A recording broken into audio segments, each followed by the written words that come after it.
Hello and welcome to the Story Engine podcast. My name is Kyle Gray, and today on the show we have Namaan Mian. Namaan is a master of communication and storytelling in high-intensity corporate environments. From team to team, leadership to team, up and down the scale, Namaan helps many different leaders in these environments communicate their vision and their story for what they want and get their ideas heard and passed in environments where this doesn't always happen.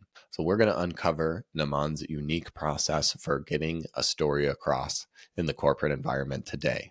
So without any further ado, let's hand it over to Namaan Mian. Namaan Mian, welcome to the Story Engine podcast. Kyle, thanks so much for having me. I'm excited to be here. Me too. I want to dive in, but let's give the audience a chance to get to know you first. Can you tell us a little bit about who you are and how you're showing up in the world today? Okay, that's a very existential question. I'm going to try and unpack that in about 30 seconds. So who am I? I'm the Chief Operating Officer of Management Consulted.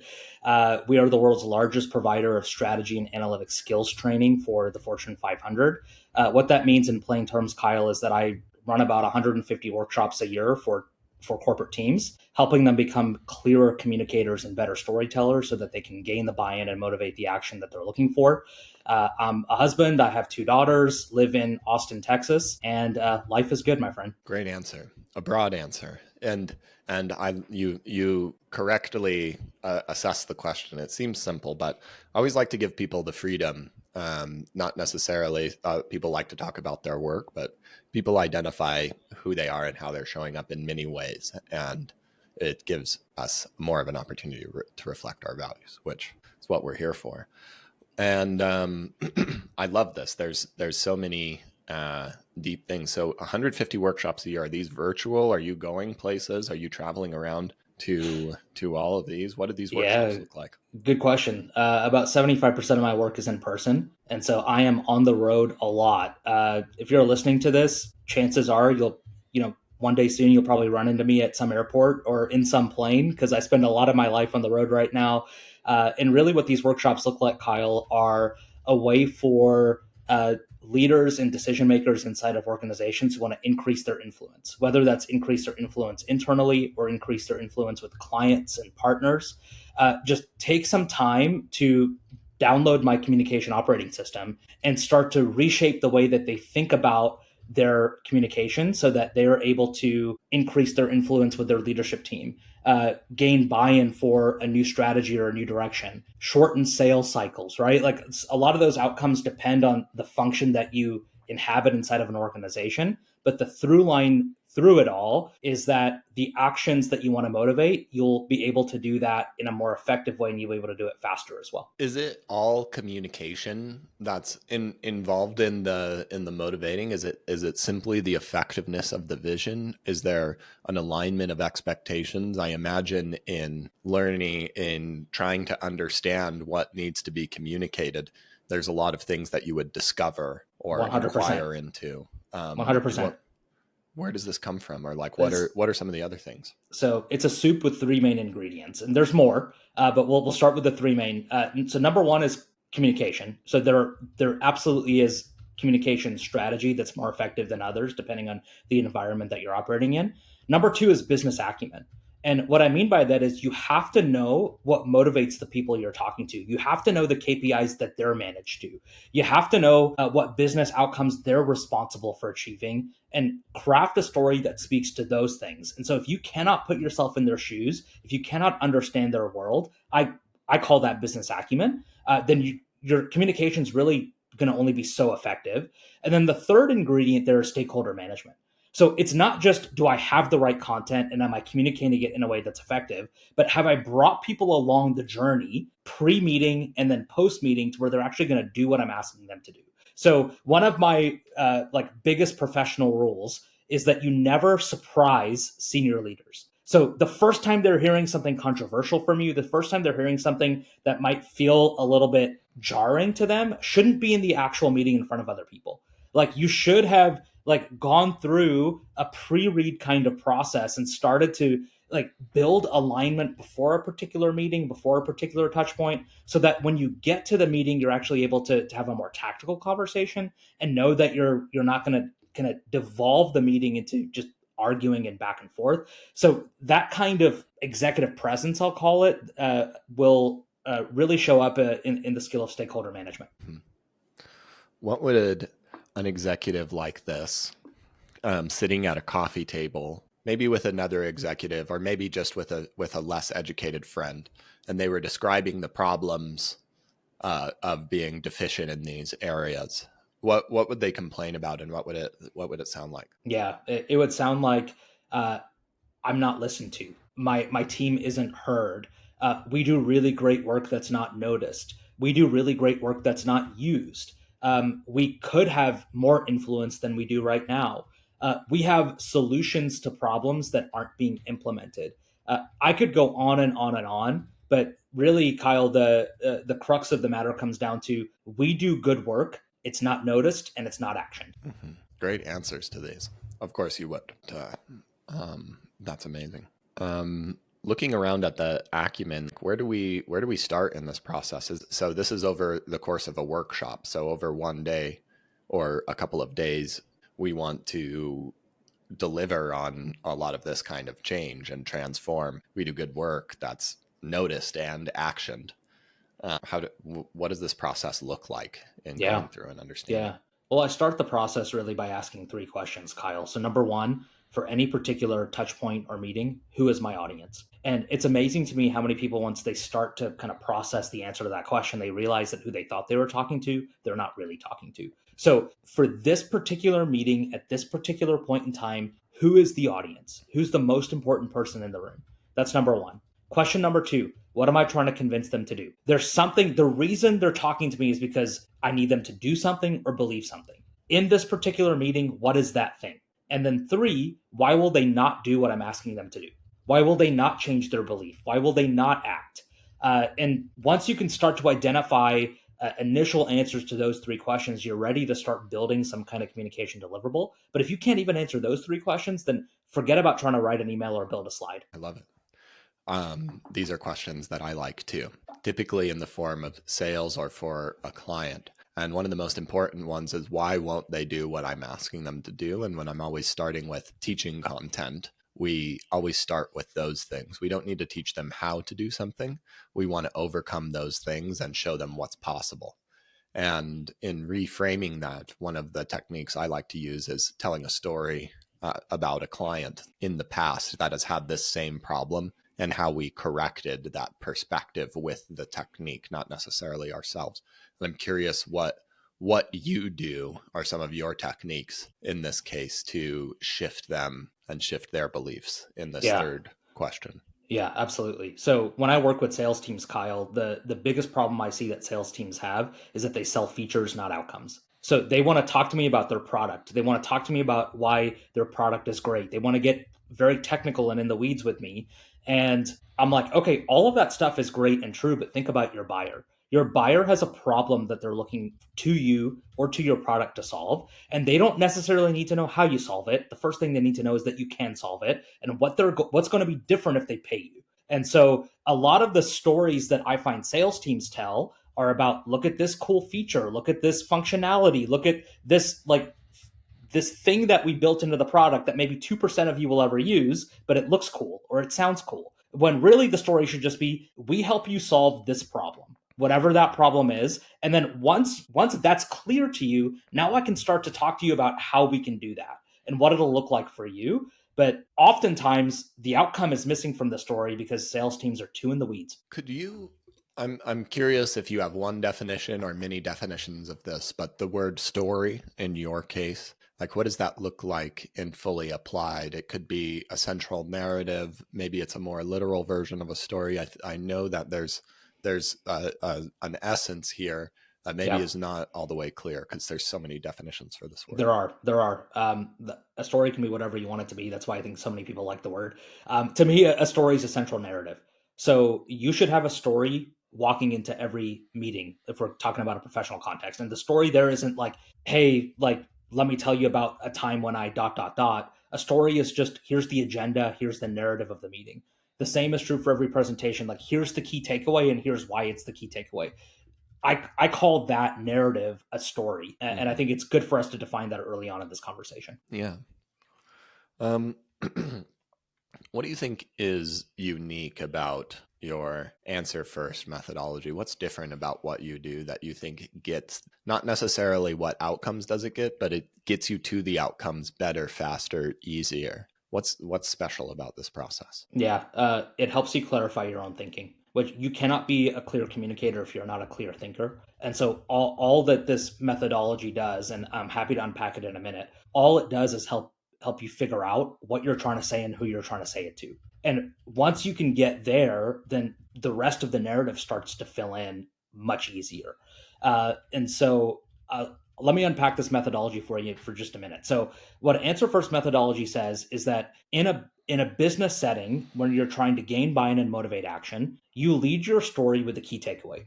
And the key takeaway is usually the action you want your audience to take or the belief that you want them to adopt. And so if you think about traditional storytelling, if you think about traditional communication, the punchline comes at the end. Like you spend all of this time, all of the meeting walking through the data, information, rationale, and then like it's all leading to this endpoint. And that works if you're writing a movie script. That works if you're putting together a marketing campaign that you want to tug at the heartstrings. Like there are times and places for what I call answer last. But to me, the corporate environment, the corporate world is not one of those times and places. So answer first says, look, I know you're busy. I know you've got the attention span of a fly, and I know you've got 12 meetings after this. And so in the first 2 minutes of this interaction, I am going to tell you why you're here today. I've learned over the course of my career, Kyle, that every single person who interacts with me is asking one question in the back of their mind. And it's so what? It's like, why am I talking to you right now when I've got a million other things to do? Why am I here? Why am I in this meeting? And if you cannot answer that hypothetical so what question early, people are going to switch off. And so my goal early on in communicating with someone isn't always even alignment. It's just engagement. If I can tell you why it matters to you, I don't care if you disagree with me, at least you're engaged in thinking. And then I've got the rest of the meeting, I've got the rest of the narrative to convince you that what I told you at the beginning is right for you.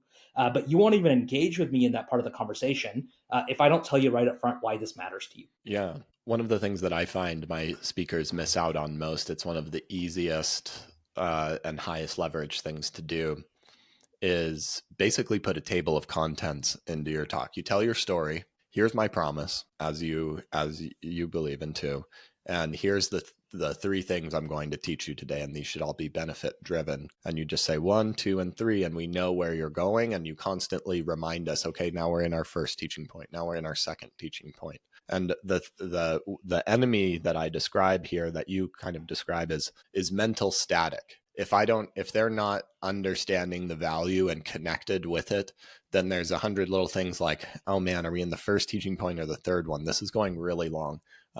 Should I go pee now or should I wait? Is there going to be a rush? And all of a sudden, like that much of your whatever you're saying is missed and gone, and then I need to catch up with that. And by constantly, understanding who this is instead of trying to, I just find most of us, we unknowingly try to speak to ourselves or please ourselves with our presentations and not think about these people and what they need. 100%.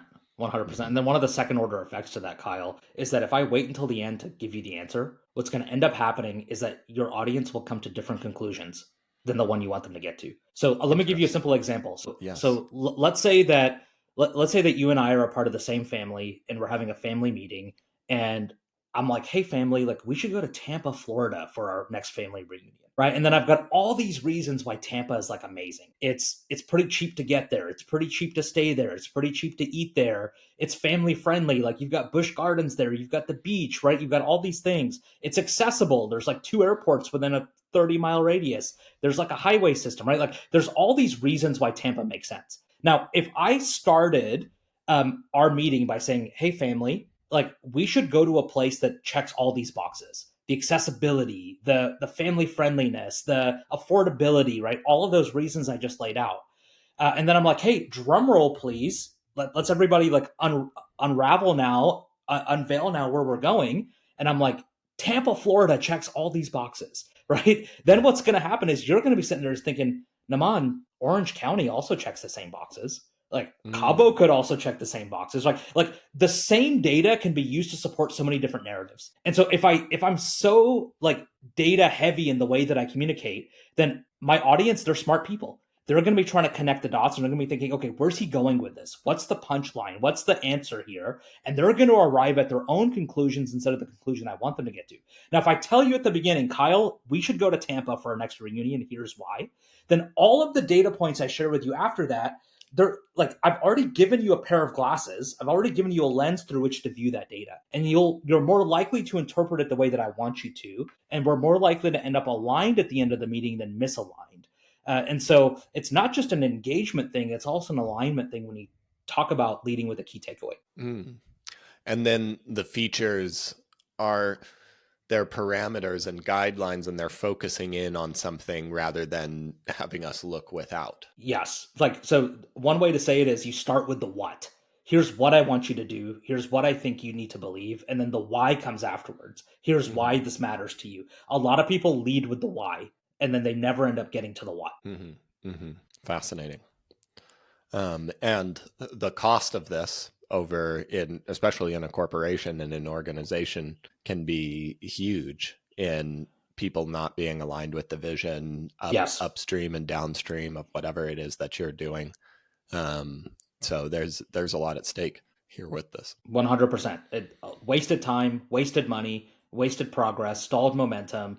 If you're in a revenue generating function, then you have frustrated prospects, frustrated clients. You don't close as many deals as you could. The sales cycle's longer. There's real consequences to unclear communication, no matter who you are or what seat you sit in. And what are some of the outcomes that you're really proud of that you've seen over time? How have teams changed? What is, like, in the same way of, like, what does this mean for me? What are some of the results that you're most proud of that you've seen in your work? Well, I'm thinking of one leader who reports to the CEO of a 5-star hotel chain, who said that he was able to, after our workshop, get approval for like a renovation that he'd been fighting for a long time, and just didn't realize that he wasn't speaking the language of the CEO and making the business case that the CEO needed to hear. And so that's something I'm just incredibly proud of, and that I can think of as a recent example. I have another client, large Fortune 500 company. Inside of that team, they were able to cut their like decision-making time by 30%. So because they were able to have more effective meetings, they were able to have more efficient meetings, they were able to have less meetings, because everybody spoke a common language, they were able to drive to decisions faster. And look, it's a cliche, but it's true. Time is money. And so the faster that you can make a decision, the faster that you can go to market, the faster that you can experiment, the faster that you can test demand, like whatever your use case is, whatever you need to make a decision on, the timeliness of that decision is something that's incredibly important. And we need to have time to go to Tampa for the reunion. 100%. I'll see you there next month. Exactly. Okay. And do you have one more flavor? We have clearer, we have faster decision making, or like clearer language. Is there one more flavor that you could share? Yeah. Let me ask you this, Kyle. So, you've got a lot of different people who listen to this podcast.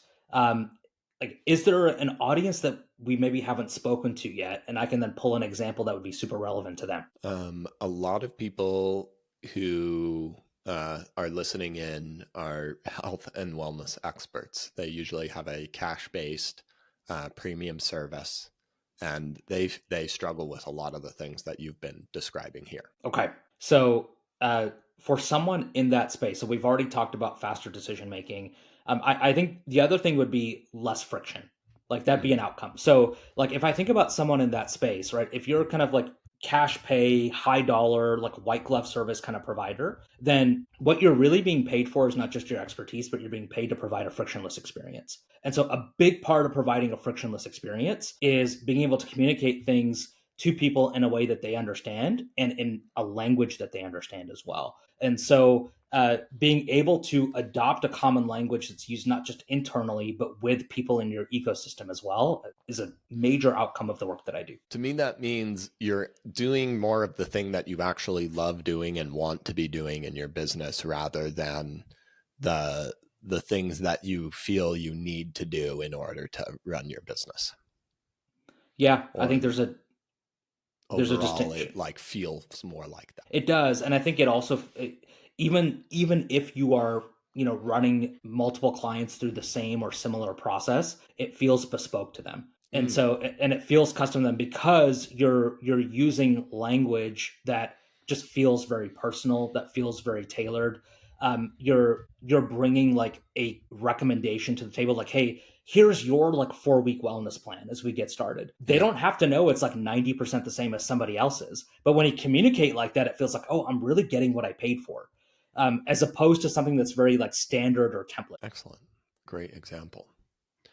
Um, Lamont, I'm curious if you've had times or experiences in your life where you were in the we do good work, but it's not noticed and not action, where you were creating great things that were, just underappreciated. Is there a specific time where you've had this same experience? Absolutely.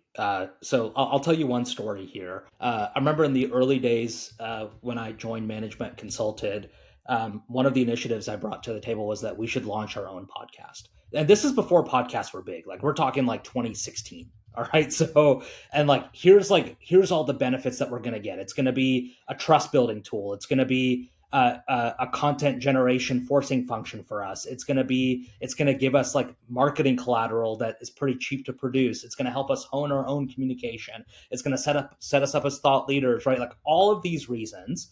And I was almost laughed out of the room because podcast wasn't a proven medium at the time. And what I discovered after the fact is that everything that I just told you as an outcome of launching a potential podcast is not what I shared in the room. Right. Mhm. I talked a lot about the features. I talked a lot about how like we'd be on the cutting edge of something. I talked a lot about how we had the ability to do something. I talked a lot about the tactics without first convincing people that the strategy was right. And that's another kind of big mistake that I see people make when it comes to corporate or executive communication is they start to try and tell me how to do something without first convincing me why we should do it. And so Mhm. I had to go back. I went back probably a year or two later, reshaped the story, completely flipped the emphasis, got the approval for the podcast. And today in our space, we're the biggest podcast in the world. And so the idea was always good. My hypothesis was right. The premise has proved itself to be true, but I didn't actually do a great job of communicating why it was important for us as a company to invest in it, at least not the first time around. Yeah. When you said you were almost laughed out of the room, can you describe the room that you were in? Yeah, yeah. Just think of your typical office with a desk, couches, kind of people sitting around in an informal meeting. And before this moment of you to shine, you were like thinking about this and imagining. Absolutely. Tell me about the I mean, I was just like, hey, like imaginings. this is like the $1 million idea here, and it ended up being one. But this is like, this is going to be something that's going to allow us to humanize the brand. This is going to Hmm. be something that's going to allow us to start to build our thought leadership in a way that is more intimate. Right. One of the things I love about podcasts, Kyle, is they're really kind of their intimacy at scale. Right, like someone gets to see our faces, someone gets to hear our voices. It's a different experience than if like you were reading a transcript of this conversation. And Hmm. so, and that depth of relationship, if you can build that with an audience, if you can build that with a group of people, it's a moat for your business. And so, I didn't do a great job of communicating that the first time around, but that's what I've been kind of ruminating in my mind walking into that meeting. Yeah.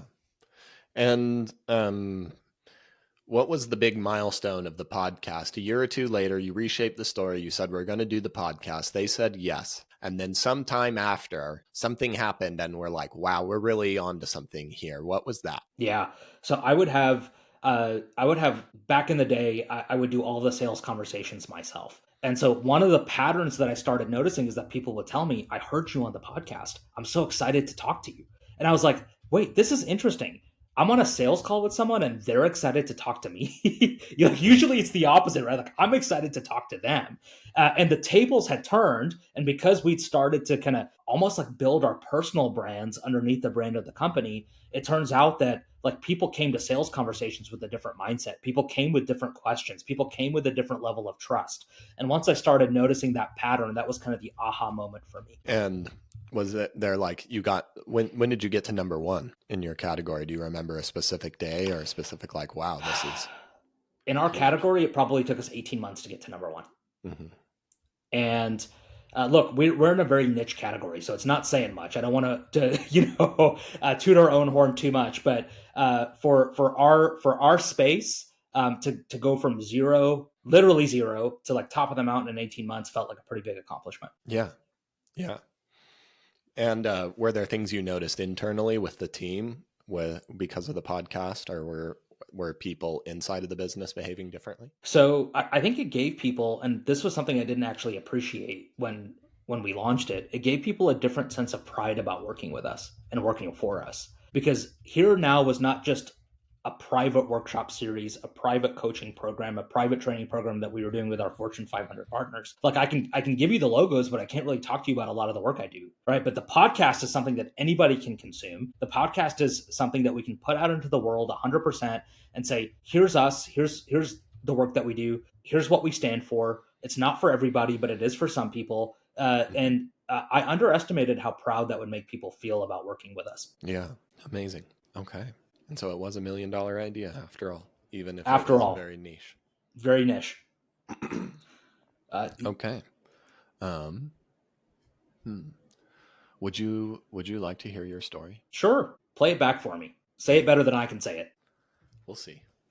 I remember my first $1 million idea. I was working for my management consulting, and it was back in 2016, the early days still of internet marketing, and I knew that podcasts were going to be big.